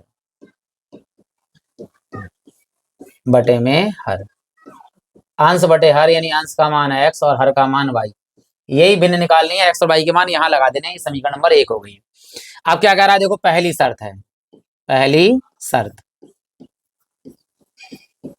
क्या है, पहली शर्त देखिए कह रहा है एक भिन्न 1/3 हो जाती तो यानी x और बटे y है, ये भिन्न 1/2 हो जाती, 3 हो जाती, कब हो जाती ये भी देखिए, जब उसके अंश में एक घटा दिए, अंश कहाँ है ऊपर, ऊपर में कितना घटा दिया जाए, एक अंश में एक घटा दिए घटाया जाता है और यह 1/3 हो जाती है, तो दूसरी शर्त आ गई आपकी। ठीक है, पहले हल कर लेते हैं इसको, देखो यहाँ तिरछी गुणा करें तो y का मान आ रहा है y कम y बराबर ये 3 की गुणा दोनों से होगी x माइनस ए, गुणा कर दी 3 की गुणा, यहाँ पर देखो 3 की गुणा x माइनस 1 से होगी, तो यहाँ गुणा कर y बराबर 3 एकम 3x माइनस के 3 एकम 3। ये हमारे पास y का मान आ गया समीकरण नंबर कितना 2। अब आते हैं दूसरी शर्त पे, देखिए दूसरी शर्त यहाँ पर। दूसरी शर्त में क्या आएगा, x बटे वाई फिर आएगा, बराबर में कोई भिन्न आएगी। ठीक, क्या आएगी देखो, और यह 1/4 हो जाती, भिन्न अब कितनी हो जाती, 1/4 हो जाती जब हर में 8 जोड़ दिया जाए। हर कहाँ होता है, नीचे, नीचे क्या जोड़ दिया जाए, 8, यानी हर में जब 8 जोड़ दें हम तो भिन्न जो है वो 1/4 हो जाती है। चलिए त्रिची गुणा करते हैं यहाँ पर इस तरह से, तो यहाँ हो जाएगा 4x बराबर में 1 से गुणा करेंगे कोई फर्क पड़ेगा नहीं, x वो y प्लस 8 की गुणा 1 से करेंगे तो y प्लस 8 आ जाएगा। y का मान यहाँ लगा दीजिए बस, तो ये है y का मान क्या दिया हुआ है, 3x माइनस 3, 3x माइनस के 3 प्लस के 8।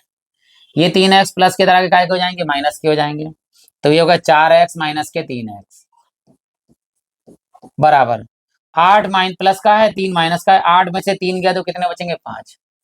ठीक, ये 3 सॉरी यहाँ पर 3x आएगा, ये 3x है। ठीक, 4x माइनस से हो जाएगा 3x बराबर में दिया है हमारे 8 में से 3 गया तो 5, ये दोनों घट जाएंगे। देखिए 4x में से 3x जाएगा तो x बराबर 5, यानी x का मान हमारे पास कितना आ गया, 5 आ गया। ये समीकरण 2 में लगा दीजिए, देखिए समीकरण 2 से, समीकरण 2 से क्या लिखा है, y बराबर 3x माइनस के 3, तो y बराबर 3 और x का मान कितना है 5 और माइनस के 3, ये 5 है, तो y बराबर 5 3 15 और माइनस में 3, और 15 में से हमारे पास में 3 घटेगा तो कितना बचेगा, 12। जो भिन्न है हमारी समीकरण 1 वो लिख देते हैं, देखो समीकरण 1 से क्या है, समीकरण 1 हमारी देखो भिन्न x बटे वाई, जहां पर x का मान कितना है देखिए 5, y का मान कितना है हमारे पास 12, तो ये हमारे पास आंसर आया 5/12। और हम आंसर चेक भी कर लेते हैं कि हमारा आंसर सही है या नहीं सही है। क्या कहा था उसने, अंश में 1 घटा दिया जाए, अंश कितना है हमारे पास 5, 5 में से 1 घटा दो बटे में 12, तो 5 में से 1 घटाएंगे कितना आएगा 4 और बटे में 12, 4 से काटिए 4 एकम 4 और 4 3 12, यानी 1/3 भिन्न है। देखो 1/3 थी, बिल्कुल सही। अब कह रहा है हर में जो है 8 जोड़ दो, हर कहाँ है नीचे, यानी ऊपर तो है हमारे पास में 5 और नीचे हर में यानी 12 में जोड़ दीजिए 8, ऊपर 5 नीचे 12 और 8 कितने होगा 20, 5 से काटी 5 एकम 5 5 चौक 20, 1/4 1/4, यानी इसका मतलब हमारा आंसर बिल्कुल सही है। आप वहीं पे आराम से चेक कर सकते हैं। अब इसका हाथ वाला प्रश्न कराते हैं, देखिए हम आपके लिए क्या लिखा है यहाँ पर, एक विमान अपने निर्धारित समय से 30 मिनट की देरी से चलता है, यानी 30 मिनट की देरी से चलता है और 1500 किलोमीटर की दूरी, दूरी यहाँ पे लिख रखी है, पहले दूरी लिख दीजिए। दूरी जो है हमारे पास में वो है 1500 किलोमीटर, 1500 किलोमीटर की दूरी है। पर समय पर पहुंचने के लिए उसे अपनी चाल निर्धारित चाल से 250 किलोमीटर प्रति घंटा बढ़ानी पड़ती है, यानी चाल जो थी सामान्य चाल वो 250 किलोमीटर प्रति घंटा बढ़ा देता है। विमान की सामान्य चाल ज्ञात कीजिए, तो मान लेंगे पहले, माना विमान की सामान्य चाल, विमान की सामान्य चाल बराबर x किलोमीटर प्रति घंटा। ठीक, बढ़ा कितनी दी उसने, नई चाल लिख दीजिए, नई चाल बराबर में x तो थी हमारे पास में और प्लस कितना हो गया 250, सॉरी 250 किलोमीटर प्रति घंटा। आप ध्यान दीजिएगा कि कितना समय मतलब देरी से चला था, 30 मिनट, वो 30 मिनट उसने कवर कर लिया। कवर कर लिया का मतलब अगर हम पहले सामान्य चाल से चलते तो लेट हो जाते, और जब तेज चले तो हम क्या हुआ 30 मिनट पहले पहुंच गए, यानी आराम से अपने समय पर पहुंच गए। तो क्या होगा यहाँ देखिएगा, अकॉर्डिंग टू क्वेश्चन में लिख रहा हूं, पुराना समय यानी जब सामान्य चाल से चले थे, पुराना समय माइनस जब नई चाल थी नया समय, कितना घंटा कवर किया उसने 30 मिनट, 30 मिनट का मतलब कितना होता है आधा घंटा, तो यहाँ लिख सकते हैं आधा घंटा, क्योंकि हमें सब घंटे में चाहिए। ठीक है, 30 मिनट या आधा घंटा, हम आधा घंटा लिखेंगे। समय का फार्मूला क्या होता है, समय बराबर होता है दूरी बटे चाल, दूरी बटे, नीचे आएगा सामान्य चाल, पहले सामान्य चाल, फिर माइनस लगा नया समय, यानी कि दूरी तो वही रहेगी, परिवर्तन नहीं होगा, और नीचे आएगी नई चाल, नई चाल, बराबर 30 मिनट न लगा के कितना लगाएंगे हम, आधा घंटा। ठीक, दूरी हमारे पास कितनी है, 1500 किलोमीटर, बटे में सामान्य चाल हमारी है x, माइनस दूरी है हमारे पास 1500 मीटर, 1500 है, और बटे में नई चाल है x प्लस 250, x प्लस 250 बराबर में है 1/2। देखिए ऊपर से 1500 कॉमन आ रहा है, ले लीजिए भाई, ऊपर कितना बचा 1, नीचे कितना है हमारे पास x, निशान है माइनस का, 1500 कॉमन आ गए 1, और नीचे हमारे पास में x प्लस 250 बराबर में हमारे पास में है 1/2। ठीक, अब देखिए यहाँ पर 1500 तो ऐसे ही रहेंगे, 1500 नीचे, नीचे नीचे गुणा करते हैं, x की गुणा x प्लस 250 से, अब देखिए यहाँ तिरछी गुणा, x प्लस 250 की गुणा इधर होगी x से, तो x प्लस 250 ऐसे रहेगा, नीचा निशान का है माइनस का, x से कम x तिरछी गुणा करेंगे तो यहाँ x हो जाएगा, और बराबर में हमारे पास कितना है 1/2। यहाँ देखिए ये x माइनस का, ये x प्लस का कैंसिल हो गया। ठीक है, हमारे पास ये बटे में अभी इधर गुणा करनी है हमारे लिए, तो गुणा कर भी दो, चलो इसकी गुणा यहाँ कर देते हैं, 1500 दूनी कितना हो जाएगा 3000, ये तो 3000 कर दीजिए। ठीक, ऊपर देखो 250 बचा, ये तो कट गए 250, और नीचे गुणा कर देते, देखो इसकी गुणा इससे भी, इसकी गुणा इससे भी, एक्स एक्स एक्स स्क्वायर, और प्लस के यहाँ पर 250 एक्स, 250 और साथ में एक्स, और बराबर में कितना है 1, इसकी गुणा यहाँ कर देते, देखो हम ये एक्स स्क्वायर प्लस 250 यहाँ पे चले जाएंगे, इसकी गुणा यहाँ होगी, देखो ये हमारे पास में 3000 और गुणे में 250 बराबर में, देखिए ये इधर चला जाएगा x square plus 250 x plus 250 x. अब क्या करना है, इन दोनों गुणा करते, देखो 75 वो 25, सॉरी 25 तिया 75, ये तो 75 आ गया, 3 जीरो इसके पास, 1 जीरो इसके पास, तो 3 जीरो तो ये लगाएंगे और 1 जीरो ये लगाएंगे, यानी हमारे पास आ गया 7,50,000 बराबर में कितना है हमारे पास एक्स स्क्वायर प्लस के 250 एक्स। घुमा दीजिए इसके लिए, इस तरह लिखिए, तो यहाँ पर आ गया एक्स स्क्वायर प्लस के 250 एक्स, और बराबर में हमारे पास में 7,50,000, यानी 4 जीरो लगा दीजिए 75 के आगे, ये प्लस का इधर माइनस का आएगा, फिर इसके करेंगे हम गुणनखंड। देखिए अगले पेज पर लिखते हैं, देखिए यहाँ आया हमारे पास में एक्स स्क्वायर प्लस में 250 एक्स यानी 250 एक्स, और माइनस में जो उधर था हमारे पास 7,50,000 वो इधर आएगा 7,00,000, 4 जीरो लगा दीजिए 50,000। ठीक है, 4 जीरो लग गए। अब हमें करना क्या है, इसके 7,50,000 की गुणा करनी, मतलब इस तरह से हल करना है कि 250 आ जाए, तो हम इसके जब गुणनखंड करेंगे तो आएगा हमारे पास 1000 की गुणा होगी 750। देखिए 3 जीरो ये है, 1 जीरो 4 जीरो हो गए, 75 एकम 75, तो यहाँ आ गए 75 एकम 75, और 3 और 1 कितने 4 जीरो, और अगर हम 1000 में से घटा देंगे 750 को, तो हम जानते हैं कितना आएगा 250, और 250 ही हमारा ये, देखिए तो यहाँ लिखेंगे, देखिए एक्स स्क्वायर प्लस इस 250 की जगह लिखेंगे 1000, और माइनस में यहाँ पर आएगा 750, और साथ में है एक्स बराबर माइनस में यहाँ पर 7,50,000 बराबर 0, एक्स स्क्वायर बराबर देखो 1000 एक्स माइनस में 750 एक्स, और माइनस में 7,50,000 बराबर 0। इन दोनों में देखिए क्या कॉमन आ रहा है, केवल एक्स, इन दोनों में कितना कॉमन आएगा, देखिए 750 पूरा पूरा, तो यहाँ एक्स कॉमन आ गया हमारे पास में, तो यहाँ एक्स बचा प्लस 1000, और ये माइनस 750 कॉमन लिया हमने, और यहाँ एक्स बचा, और माइनस क्या हो गया, प्लस की माइनस हम कॉमन ले चुके हैं, तो 750 इतना तो गया, इसकी जगह पर आएगा 1, और कितने जीरो बचे 3 जीरो बराबर 0। एक्स प्लस 1000 हमने कॉमन ले लिया, और दूसरी ब्रैकेट में आया एक्स माइनस 750, आप ध्यान दीजिएगा बराबर 0, ये प्लस का उधर आके माइनस का हो जाएगा, तो ये तो हटा दीजिए आंसर, क्योंकि कभी भी चाल या वेग जो है वो कभी ऋणात्मक नहीं होता है, तो ये तो कैंसिल हो गया, हमारा आंसर इधर से आएगा। देखिए तो ये x माइनस 750 बराबर 0, ये माइनस का इधर आगे प्लस का हो गया, प्लस का हो गया, तो x बराबर 750। तो अब यहाँ लिखेंगे अतः विमान की सामान्य चाल, विमान की सामान्य चाल, सामान्य चाल x बराबर आई है 750 और काय में थी किलोमीटर प्रति घंटा में, 750 किलोमीटर प्रति घंटा, यानी 1 घंटे में ये विमान जो है वो 750 किलोमीटर की दूरी तय करता है। ये तो दोनों थे अथवा वाले सवाल हमने करा दिए। अब 2 सवाल मतलब 2 अथवा वाले और रह गए, यानी 4 सवाल और कराते हैं। अगर वीडियो अब अच्छा लगने लगा हो तो आप लाइक कर सकते हैं, प्ले लिस्ट में जाकर एक बार विजिट जरूर करिएगा आप लोग, और कोई भी कमी दिखे या कुछ भी लगे तो आप कमेंट में कमेंट जरूर करेंगे आप, ठीक है। बढ़ते हैं देखिए अगले प्रश्न की ओर। इसमें ये 2 सवाल है हमारे पास में, ठीक है।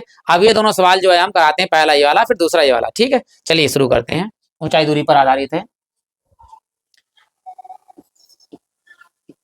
ये कह रहा है एक 80 मीटर चौड़ी सड़क के दोनों ओर आमने सामने समान ऊंचाई वाले 2 खंबे हैं। चलिए भाई, एक तो यहाँ पर एक सड़क है, सड़क की जो चौड़ाई है वो है 80 मीटर, तो यहाँ पे 80 मीटर तो हमारी सड़क की चौड़ाई हो गई, यानी यहाँ से लेकर यहाँ तक। क्लियर हो गया। इसके बाद कहा है दोनों आमने सामने और जो है समान ऊंचाई, ऊंचाई समान है, खंबे हैं। यहाँ पे एक खंबा लगा दीजिए जिसकी ऊंचाई इस वाले खंबे की ऊंचाई के बराबर है। क्लियर हो गया। कह रहा खंभों के बीच सड़क पर स्थित किसी बिंदु पर, अब कोई बिंदु है पता नहीं कहाँ है, किधर होगा वो आगे देखते हैं। इन दोनों खंभों के शिखर का उन्नयन कोण जो है वो 60 और 30 है। अब जिसका 60 कोण होगा यानी ज्यादा कोण होगा वो पास में बिंदु होगा, यानी ये वाला पास बिंदु होगा, यहाँ पे ये कोण बड़ा होगा। ये कोण जो बन रहा है कितने का बन रहा है, कौन सा कोण है, उन्नयन कोण है, तो ये 60 डिग्री कोण बन रहा है, ये पास में बिंदु आ जाएगा इसकी दूरी। और ये दूर बन रहा है तो इसका कोण कितना डिग्री का है, 30 डिग्री का है, तो ये जो कोण है वो 30 डिग्री का है। ठीक है।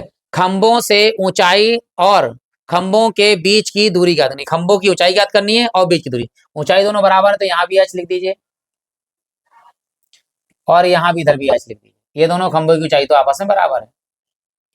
ठीक, पहला काम तो ये हो गया। अब इस बिंदु को माना हमने, जैसे मान लीजिए कोई मान लेते P बिंदु, ये बिंदु हमें इससे कितनी दूरी पर है, इससे कितनी दूरी पर वो बता देते हैं कि अब कलर चेंज कर देते हैं, फिर हम आपको पूरा कॉन्सेप्ट समझाते हैं। देखिए बिंदु ये तो P ले लिया हमने, यहाँ पे ले लिया A, ये ले लो B, और ये ले लिया हमने C, और ये ले लिया हमने D। ठीक, अब यहां से यहां तक दूरी मान लीजिए हमने x मान ली, एक खंबे से दूरी हो गई x, तो दूसरे खंबे से कितनी हो जाएगी, पूरी 80 थी, 80 में से x घटाइए तो ये हमारा बचेगा 80 माइनस x। इसकी दूरी जो है 80 माइनस, क्योंकि पूरी 80 थी, 80 से x रुपए हमने ले लिए हैं तो 80 माइनस x बचेगा। तो ये पहला चित्र ले लीजिए नंबर 1 और ये दूसरा चित्र ले लीजिए नंबर 2। ठीक है, शुरू करते हैं। देखिए तो पहले आते हैं, मान लो या मान लिया, माना खंबे की ऊंचाई तो मान ही लेते हैं, खंबे की ऊंचाई, खंबे की ऊंचाई h है, बाकी एक खंबे से दूरी जो है वो x है और दूसरे खंबे दूरी 80 माइनस x है। तो पहले आते हैं चित्र 1 से। देखिए चित्र 1 से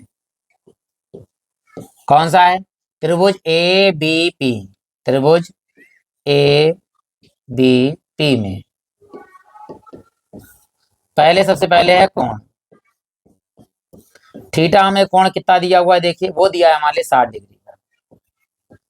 इसके बाद में हमें लंब दिया होगा, लंब हमारा क्या है, ये है हमारा लंब AB, ये है हमारे पास ऊंचाई यानी कि h, फिर इसका आधार भी दिया है,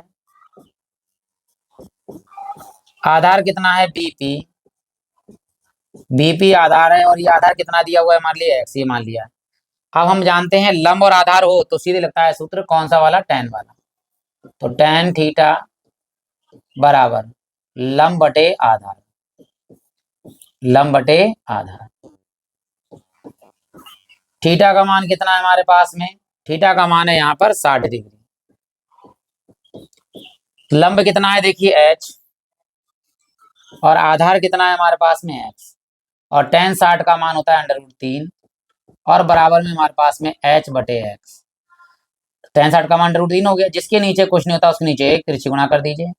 h का मान हमारे, क्योंकि दोनों ही मान ज्ञात करें तो h निकालो, पहले h बराबर है x √3 या √3 इंटू x, ये हमारे पास h का मान आ गया, इसे लिख दीजिए, कोई समीकरण नहीं तो समीकरण नंबर 1 ये हमारे पास आ गया h बराबर √3x। अब आते हैं चित्र नंबर 2 में। देखिए चित्र 2 में क्या है, त्रिभुज, इस बार त्रिभुज है, देखिए PCD, PCD में, ठीक, क्या है, सबसे पहले कोण दिया हुआ है, कोण थीटा बराबर 30 डिग्री, लंब है, लंब है हमारा CD, H, आधार क्या है हमारा, देखिए आधार है PC, 80 माइनस x, फिर लंब बटे आधार है तो सूत्र लगेगा tan थीटा बराबर लंब बटे आधार, लंब बटे आधार। थीटा का मान इस बार कितना है हमारे पास 30 डिग्री बराबर लंब है हमारे पास में h और आधार है हमारे पास 80 माइनस x। हम tan 30 का मान जाते हैं कितना होता है 1/√3 होता है बराबर हमारे पास में h बटे 80 माइनस x, 80 माइनस x तिरछी गुणा करेंगे। ये याद रखना कि h का मान जो है वो √3x है। फिलहाल हम बाद में देख भी लेते हैं। चलिए बढ़ते हैं हम, यहाँ पर क्या है 1/√3 की गुणा होगी √h हो जाएगा, यहाँ पे 80 माइनस x लिख सकते हैं, तो यहाँ लिखेंगे √3h, √3h और बराबर में हमारे पास में 80 माइनस x, ठीक, √3 और h का मान हमारे पास है, क्या है h का मान, यहाँ लगा दीजिए, देखिए h का मान है √3x, ठीक, जो h का मान है वह है √3x, समीकरण 1 से लगा दीजिए, यहाँ पर h का मान √3x और बराबर में है 80 माइनस x, ठीक, यहाँ √3 का √3 से गुणा होगी तो कितना हो जाएगा 3x बराबर 80 माइनस x, ये x माइनस का इधर आगे का हो जाएगा प्लस का, तो 3x माइनस के वो प्लस के हो जाएंगे क्योंकि माइनस के प्लस के x बराबर में 80, ये 3 और 1 कितने हो गए 4x हो गए बराबर में 80, 4 से काट लीजिए, 4 दूनी 8 0, यानी x का मान एक खंबे से दूरी तो आ गई हमारी 20 मीटर। अब दूसरे से कितनी दूरी थी, पहले h का मान भी निकाल लीजिए, दूसरे से दूरी भी निकालनी होगी, मान लीजिए h का मान देखिए समीकरण 1 से h बराबर था हमारे पास √3x, चलिए x का मान लगा दीजिए √3 गुणे में x का मान 20, तो यहाँ h आ गया हमारे पास में 20 √3। अब सभी मान लिखते नहीं, देखिए आंसर लिखते हैं, पहले लिखेंगे हम अतः, ठीक, चलिए यहाँ लिखेंगे खंबे की ऊंचाई, खंबे की ऊंचाई h बराबर कितनी आई हमारे पास, h बराबर 20 √3 और मीटर। पहले खंबे से दूरी, पहले खंबे से दूरी जो थी x कितनी आई हमारे पास 20 मीटर, दूसरे खंबे से दूरी, दूसरे खंबे से दूरी कितनी थी हमारे पास में 80 माइनस x, 80 माइनस x का मान कितना 20, तो यहाँ आ गई हमारे पास में कितनी 60 मीटर। पहले खंबे से दूरी है हमारे पास 20 मीटर और दूसरे खंबे से दूरी कितनी है 60 और जो खंबे की ऊंचाई है वो है 20 √3। आशा करता हूं कि अच्छा लगा होगा सवाल। बढ़ते हैं देखिए अगले प्रश्न की ओर, ये भी हमारे ऊंचाई दूरी का ही है।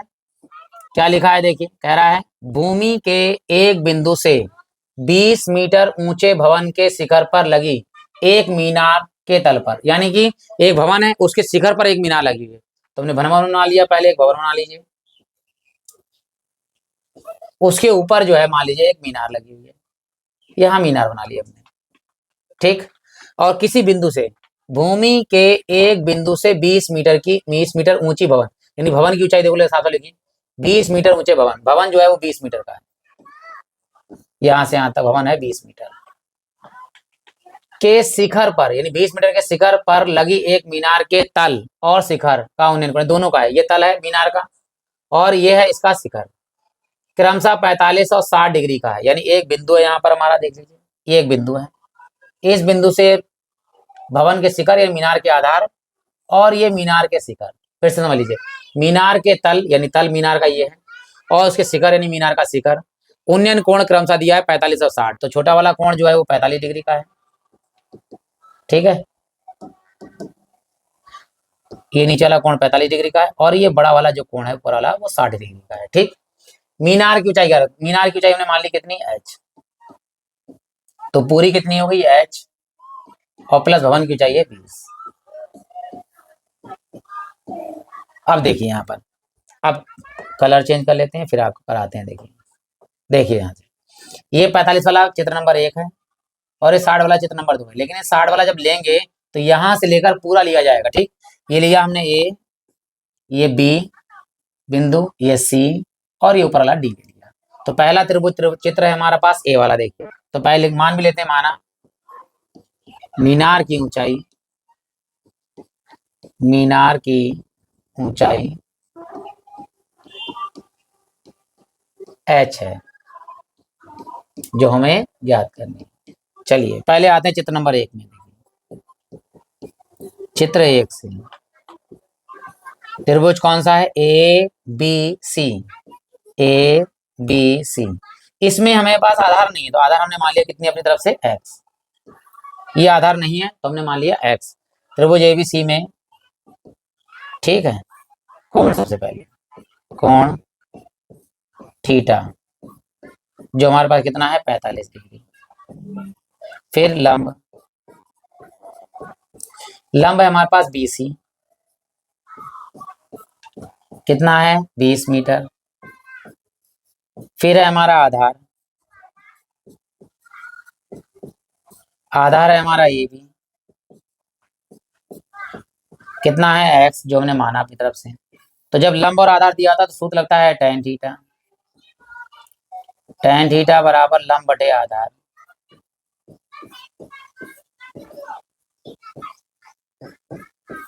थीटा का मान है 45 डिग्री, tan 45 बराबर लंब है हमारे पास 20 और आधार हमारे पास में है x।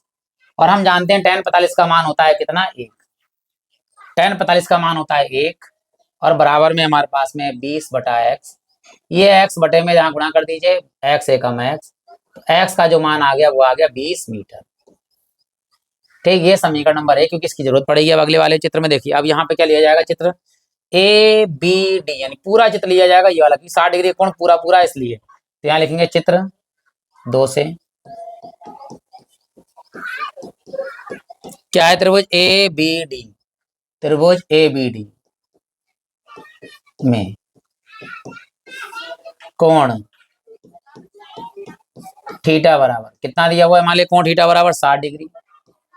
लंब, लंब इस बार पूरा यहाँ से बी से लेकर डी तक, तो लंब है हमारे पास बी से डी, कितना है h प्लस 20, h प्लस 20। आधार, आधार हमारे पास वही है A B X, A B बराबर x। सूत्र लगाते हैं हम, देखिए फिर से tan थीटा बराबर लंब बटे आधार,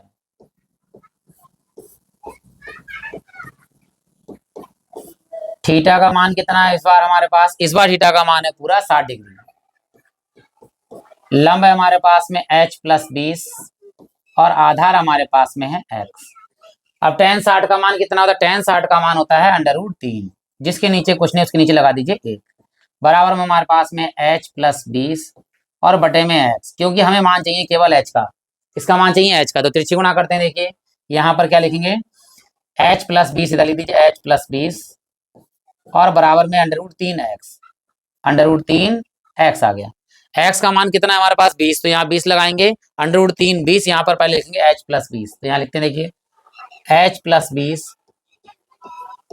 बराबर में √3x और x का मान कितना है 20, यहाँ लगा देते हैं समीकरण 1 से। देखिए √3 और x का मान कितना है 20, कहाँ से, समीकरण 1 से,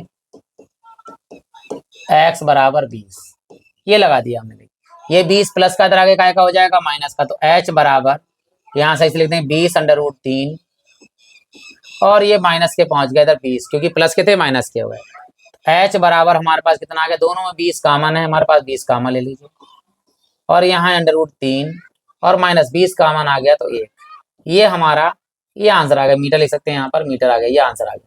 और कभी कभी क्या होता है, √3 का मान लगाना पड़ जाता है, वो दिया होता है, तो √3 का मान हम जानते हैं कितना होता है, 1.732, इतना लगा भी देते हैं। देखो h बराबर 20, √3 का मान होता है 1.732 और माइनस में 1। h बराबर देखिए 20 बाहर है, 1 से 1 घट जाएगा तो लगेगा 0, और ये पॉइंट का पॉइंट, और 732 अब इसकी 732 इसकी गुणा कर दीजिए आराम से, देखिए 0.732 की गुणा करते हैं हम 20 से, देखिए 0 से गुणा करेंगे तो कोई फर्क नहीं पड़ेगा, 0 0 आएगा सारा। अब 2 से गुणा करें, 2 दूनी 4 और 2 3 6 और 2 सत्ते 14, ठीक, ये 2 दूनी 4, 2 3 6, 2 सत्ते 14, 0 4 6 4 1, दशमलव कितने 3 अंकों बाद, 3 अंकों बाद दशमलव लगाइए और 0 हटा दीजिए, तो कितना आ गया हमारे पास 14.64, और ये काय में है, मीटर में। तो हमारा आंसर अगर इस तरह से दे रखा है, इस तरह से सही है, तो नहीं तो √3 का मान लगा के आप सारा आराम से सॉल्व कर सकते हैं। आप 2 सवाल और रह गए हैं आपके, वो भी कराते हैं। देखिए हम यहाँ पर देखिए, ये 2 सवाल है 6 नंबर के, एक पहला ये, दूसरा ये, तो पहला कराते हैं फिर दूसरा कराते हैं। पहला है बेलन शंकु वाला और दूसरा भी है ठोस वाला, ये ठीक है। चलिए शुरू करते हैं। यहाँ देखिए चित्र पूरा दिया हुआ है यहाँ पर, तो कलर चेंज करके फिर बनाते हैं पूरा। क्या कह रहा है, कह रहा लकड़ी के एक ठोस बेलन के प्रत्येक सिरे पर एक अर्धगोला खोदकर निकाला गया है। यानी ये एक बेलन है, अर्धगोला ये निकाल के बाहर कर दिया गया, अर्धगोला ये निकाल के बाहर कर दिया गया है, ठीक। दिए हुए चित्रानुसार एक खिलौना बनाया गया है, खिलौना बना दिया गया। यदि बेलन की ऊंचाई 10 मीटर है, दे रखी है 10 मीटर है, 10 सेंटीमीटर है, और आधार की त्रिज्या 3.5 सेंटीमीटर है, आधार की त्रिज्या भी 3.5 है, तो इस खिलौने का संपूर्ण पृष्ठीय क्षेत्रफल ज्ञात कीजिए। जहाँ पाई का मान जो है हमारे पास 22/7 दे रखा है, यानी पाई का मान जो दिया होगा वही हम लगाएंगे, यानी 22/7। सब कुछ तो दे रखा है। देखिए अब बेलन की ऊंचाई यही मान लीजिए, हमने h बराबर यही लिख दिया, ये कितना हो गया हमारे पास में 10 सेंटीमीटर दे रखा है।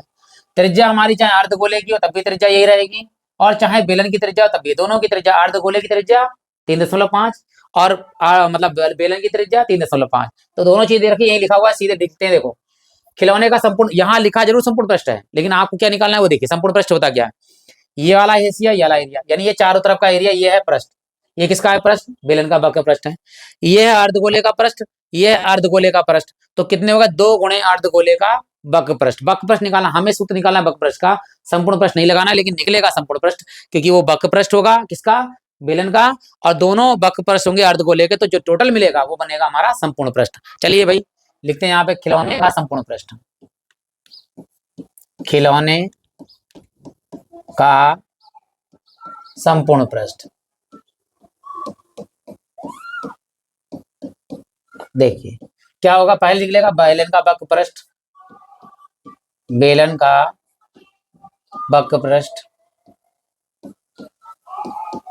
प्लस 2 अर्धगोले, तो 2 गुणे अर्धगोले का वक्र पृष्ठ, अर्धगोले का वक्र पृष्ठ। यहाँ संपूर्ण पृष्ठ मत लिखिएगा, नहीं तो आंसर हो जाएगा गलत। अब देखिए यहाँ पर बेलन का वक्र पृष्ठ क्या होता है, 2πrh प्लस 2 गुणे अर्धगोले का वक्र पृष्ठ क्या होता है, 2πr²। जो कॉमन आ रहा है कॉमन ले, 2 आ रहा है कॉमन, पाई आ रहा है कॉमन, आर आ रहा है कॉमन, इतना कॉमन ले लिया, 2πr, तो क्या बचा यहाँ पर h प्लस, यहाँ पर 2πr की घात 1 कॉमन आ गई, तो 2 तो ये बचा, r 1 घात बच गई, तो ये आ गया हमारे पास। अब सारे मान लगाएंगे, देखिए 2 गुणे पाई का मान कितना है 22/7, r का मान कितना दे रखा है 3.5, बड़े ब्रैकेट में h का मान हमारे पास है 10 प्लस 2 गुणे r का मान कितना है 3.5। आप ध्यान दीजिएगा 3.5 की गुणा 3 से 2 से होगी तो कितना हो जाएगा 7, और 7 से 7 जो है हमारा कैंसिल हो जाएगा, काटे 7 पंजे 0.5, और 0.5 की 2 से गुणा करेंगे 7, तो ऐसी गुणा कर 3.5 की गुणा 2 से करेंगे तो कितना आएगा 7, और यहाँ ऊपर है 22 और बटे में कितना है 7। जितनी सरल कैलकुलेशन हो सकती है उतनी करने की कोशिश करते हैं, ठीक। यहाँ है 10 प्लस 3.5 की गुणा 3, ओ सॉरी 3.5 की गुणा 2 से होगी तो कितना हो जाएगा 7, 3.5 दूनी 7, ये 7 आ गया हमारे पास में। देखिए अब यहीं पे कर देते हैं, देखिए यहीं पे कर देते हैं कैलकुलेशन, आगे देखिए यहाँ पे बराबर कितना है यहाँ पर 22, गुणे में देखिए 10 और 7 कितने हो गए 17, यहाँ हो गए देखो यहाँ पर सॉरी 22 है 20 नहीं 22, यहाँ पर 22 है और गुणे में कितना है 10 प्लस 7 कितने हो गए 17। अब 22 गुणा 17 से कर लेते हैं, देखिए यहाँ 17 की गुणा 22 से, देखिए 2 सत्ते 14, हासिल आया 1, 2 एकम 2 और 1 3, ठीक। फिर यही आएगा 34, यहाँ पे क्रॉस लगा दिए 34 आ गया। अब जोड़ लीजिए यहाँ पर देखिए 4 4 3 7 और 3 कितने आ गए 374, और क्या है बैक प्रश्न तो सेंटीमीटर की घात 2, ये हमारा इस सवाल का आंसर आ गया 374 सेंटीमीटर स्क्वायर। आशा करता हूं कि अच्छा लगा होगा सवाल आपके लिए। अब बढ़ते हैं देखिए अगले प्रश्न और अंतिम प्रश्न की ओर, ठीक है। जो अंतिम प्रश्न है हमारा इस वीडियो का, इसके बाद में हम दूसरा सेट लेके आएंगे जल्दी ही। और आशा करता हूं आपको वीडियो अच्छा लगा होगा, तो आप लाइक कर सकते हैं, लाइक कर भी दिया होगा आपने, कमेंट कर सकते हैं, कमेंट कर भी दिया होगा आपने, अच्छा लगेगा मुझे, आपका कमेंट अच्छे लगेंगे। और फिर आप एक बार प्लेलिस्ट में जाकर विजिट जरूर करिएगा, अपनी सुविधा के अनुसार आप पढ़ सकते हैं। तो चलिए शुरू करते हैं अंतिम प्रश्न इस वीडियो का, और सेट नंबर 1 का हाई स्कूल के यूपी बोर्ड का अंतिम प्रश्न देखिए क्या लिखा है। एक ठोस एक अर्धगोले पर खड़े शंकु के आकार का है, ठीक है। अर्धगोला है, उसके ऊपर क्या है शंकु है, तो पहले अर्धगोला बना लेते हैं। यहाँ पर एक अर्धगोला बना लिया हमने, इसके ऊपर क्या है एक शंकु है, ये शंकु बना लिया हमने, ठीक। अर्धगोले के ऊपर शंकु और अर्धगोले की त्रिज्याएं समान है, दोनों की त्रिज्याएं बराबर है, ठीक। आगे ए बी आर आर ले लीजिए, तथा इनकी माप 3 सेंटीमीटर, यानी इसकी 3 सेंटीमीटर, इसकी त्रिज्या 3 सेंटीमीटर, दोनों की त्रिज्या जो हो गई 3 सेंटीमीटर हो गई। आगे यदि ठोस की ऊंचाई 6 सेंटीमीटर, यानी पूरा ठोस है ये, इसकी ऊंचाई कितनी है 6 सेंटीमीटर, 6 सेंटीमीटर यहाँ से यहाँ तक, ठीक। यहाँ पे आ गई। तो अगर ठोस का आयतन ज्ञात करना है, आयतन यानी कि शंकु का आयतन प्लस गोले अर्धगोले का आयतन, तो ये 3 तो यहाँ हो गई, तो शंकु की ऊंचाई कितनी बचेगी, शंकु की ऊंचाई आएगी 3,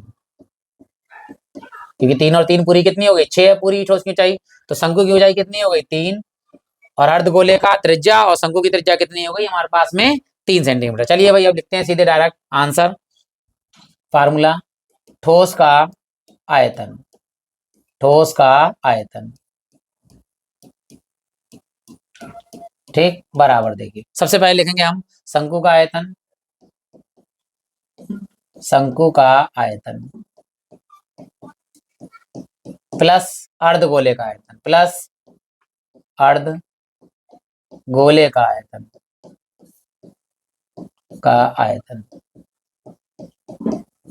शंकु का आयतन कितना होता है 1/3 पाई आर स्क्वायर एच, अर्धगोले का आयतन क्या होता है 2/3 पाई आर की घात 3। अब जो कॉमन आ रहा है वो लीजिए, 1/3 1/3 कॉमन आ रहा है, पाई पाई आ रहा है, आर का स्क्वायर आ रहा है कॉमन, तो यहाँ पर 1/3 पाई आर स्क्वायर पूरा कॉमन आ गया, क्या बचा है एच, प्लस 2 बचा ऊपर क्योंकि बटेगा 3 आ गया कॉमन, पाई आ गया, आर की घात 2 निकल गई, 1 बची आर की घात।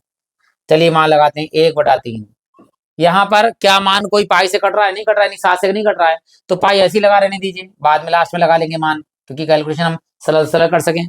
आर का मान कितना देखिए, आर का मान है 3, 3 का वर्ग कर दीजिए, अंदर एच का मान कितना है हमारे पास 3 प्लस 2, आर का मान कितना है 3, यहाँ है 3 1 और पाई, और यहाँ देखिए गुणे में 3 का वर्ग 3 तिया 9, और 3 प्लस यहाँ पे 3 दूनी 6, यहाँ पे 3 से काट दिए 3 दूनी 6, ओ सॉरी 3 तिया 9, 3 तिया 9, 3 की यहाँ से हो जाएगी गुणा 3 पाई, अंदर हमारे पास में 6 और 3 कितने हो गए 6 3 9, और यहाँ गुणा करेंगे देखिए 9 तिया 27, तो 27 पाई, और क्या है ये हमारा आयतन है, आयतन है तो सेंटीमीटर की घात 3 या घन सेंटीमीटर आएगा। और यदि आपको पाई का मान लगाना है तो हम पाई का मान जानते हैं, क्या होता है पाई का मान होता है 3.14, तो 3.14 हम यहाँ पर लगा के आंसर भी निकाल सकते हैं। देखिए 27 है हमारे पास में, पाई का मान लगाइए 3.14, तो इसकी हम गुणा भी कर देते हैं। देखिए 3.14 की गुणा 27 से, यहाँ गुणा करते 7 चौक 28, 2 आया 7 और 2 9, और 7 तिया 21, गुणे में लगाइए यहाँ पर देखिए 2 से 2, 2 चौक 8 और 2 एकम 2 और 2 तिया 6।